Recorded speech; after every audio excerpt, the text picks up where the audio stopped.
O'zbekiston prezidenti korteji qanday himoya qilinadi?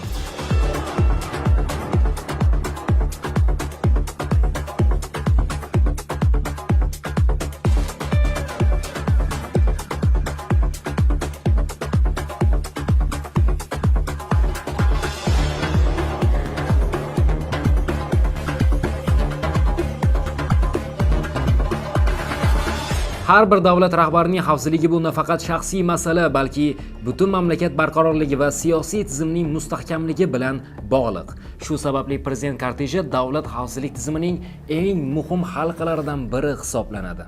O'zbekiston prezidenti korteji ham xuddi shunday murakkab va mukammal himoya tizimi asosida tashkil topgan. Kortej so'zi fransuzcha kortej so'zidan olingan bo'lib, tantanali yurish yoki rasmiy safar uchun avtomobillar guruhi degan ma'noni anglatadi. Ammo davlat rahbarlari korteji bu oddiy tantanali yurish emas, balki maxsus xavfsizlik rejimi ostidagi mobil operatsion tizimidir. O'zbekiston prezident harakati bilan bog'liq har bir detal davlat siri darajasida himoya qilinadi. Bu nafaqat prezidentning shaxsiy xavfsizligi, balki uning qatnashayotgan tadbirlar, uchrashuvlar va siyosiy qarorlarning barqarorligi uchun ham zarur hisoblanadi. Prezident kortejining yo'nalishi oldindan belgilangan bo'lsa-da, bu ma'lumotlar keng jamoatchilikka hech qachon e'lon qilinmaydi. Faqatgina maxsus xizmatlarning tor doirasi bu ma'lumotlardan xabardor bo'ladi xolos. Kortej yo'nalishi bo'yicha tayyorgarlik jarayonida davlat xavfsizlik xizmati xodimlari yo'l bo'ylab joylashgan binolar, ko'priklar, tunnel va hattoki kanalizatsion tizimlarini ham birma-bir tekshirib chiqadi. Ichki ishlar organlari yo'l harakatini vaqtincha to'xtatib, xavfsiz yo'l koridorini ochib beradi.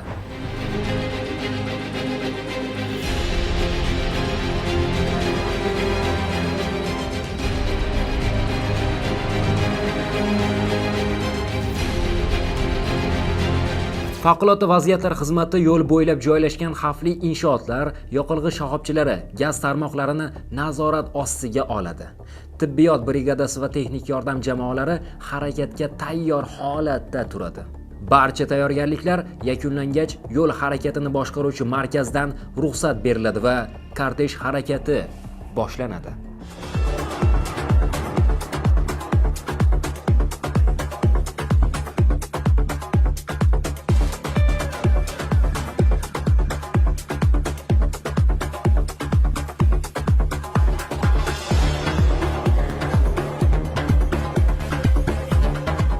O'zbekiston prezidenti korteji odatda 10 tadan 20 tagacha avtomobildan tashkil topadi. Ularning barchasi muayyan vazifani bajaradi. Oldingi yo'l ochuvchi avtomobillar 23 ta, yo'l patrul xodimlari va davlat xavfsizlik xizmati mashinalari bo'lib sirena va yoritgichlar bilan yo'lni tozalaydi.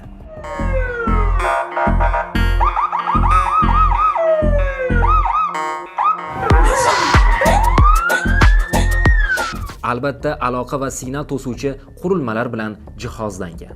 Prezidentning asosiy avtomobili zirhli limuzin Mercedes Maybach, portlash, snayper o'qi va kimyoviy ta'sirlarga chidamli mustaqil kislorod tizimi va zaxira aloqa vositalari mavjud. Hattoki avtomobilda prezident qon guruhidagi qon zaxirasi ham albatta bor. Qo'riqchi avtomobillari esa 46 ta. Tezkor qora suvlar Mercedesning turli modellari, asosan Volkswagen, Genesis, Chevrolet Tahoe, Malibu va furgonlarda harakatlanadi. Mashinalardan biri aloqa markazi sifatida ishlaydi. Boshqasi nosozlik yoki favqulodda vaziyatda yordam uchun tayyor turadi. Tibbiy yordam avtomobili to'liq jihozlangan tez yordam mashinasi. Prezident yoki hamrohlariga zarurat tug'iladigan bo'lsa, birinchi tez tibbiy yordamni aynan o'sha mashina ko'rsatadi. Prezident xavfsizligi uchun mas'ul bo'lgan asosiy tuzilma bu davlat xavfsizlik xizmati, huzuridagi prezidentni himoya qilish xizmatidir.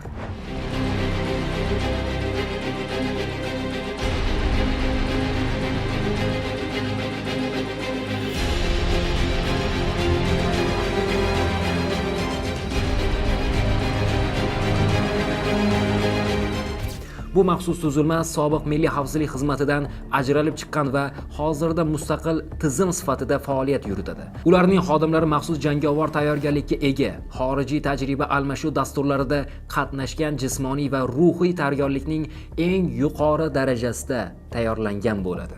Har bir safarda o'nlab, ba'zan 100 dan ortiq xodimlar xizmat olib boradi. Ular nafaqat avtomobillarda, balki yo'l bo'yidagi binolar, chorrahalar, tomlar, hattoki dronlar orqali kuzatib boriladi. Bugungi kunda prezident korteji nafaqat insonlar bilan emas, balki texnologiyalar bilan ham himoyalanadi. GPS kuzatuvi orqali har bir avtomobilning joylashuvi markazdan nazorat qilinadi. Jammer qurilmalari portlovchi qurilmalarning masofadan faollashishini oldini oladi.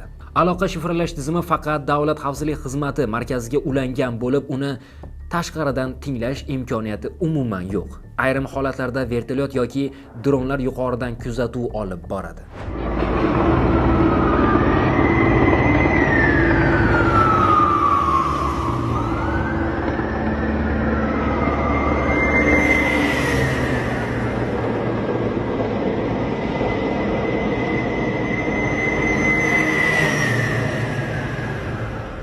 Ba'zi xorijiy mamlakatlarda bo'lgani kabi O'zbekistonda ham yangi texnologiyalar sun'iy intellekt asosida yo'l xavfsizligini tahlil qiluvchi tizimlar bilan sinovdan o'tkazilmoqda. Kortej harakati butun tizimning sinxron ishlashi demakdir. Harakat vaqti, to'xtash nuqtalari, burilish va tezlik oldindan daqiqalab belgilab olinadi. Harakat payti yo'l patruli har 500 metrda joylashadi. Har bir chorrahada zaxira yo'l ochiladi. Tibbiy texnik va xavfsizlik guruhlari real vaqtda rejimda muvofiqlashtiriladi. Bu tizim o'zaro aloqa orqali yagona boshqaruv markazidan nazorat qilinadi. O'zbekiston prezidenti kortejining zamonaviylashuvi 2016-yildan keyin yangi bosqichga o'tdi. Avvalgi yillarda foydalanilgan mahalliy va rus avtomobillari o'rniga xalqaro darajadagi zirhli modellar egalladi. Xavfsizlik tizimi esa xalqaro standartlarga moslashtirilib, shuningdek, prezident korteji uchun mo'ljallangan maxsus avtopark bazasi Toshkent shahrida faoliyat yuritmoqda. Xulosa o'rnida shuni ayta olamizki, prezident korteji bu shunchaki avtomobillar zanjiri emas, bu davlat mustaqilligining harakatidagi ramzi, xavfsizlikning eng yuqori shakli va muvofiqlashtirilgan kuch tizimidir. Har burilish, har bir to'xtash, har bir soniya o'nlab mutaxassislar, maxsus texnika va tizimlar hamkorligi natijasidir. Shu bois O'zbekiston prezidenti korteji nafaqat xavfsizlik, balki milliy qudrat va tartib intizomning ifodasidir. Siz uchun maxsus Demokrat.uz eng muhim va yaxshi xabarlar bilan bo'ldi. Bizni kuzatishda davom eting.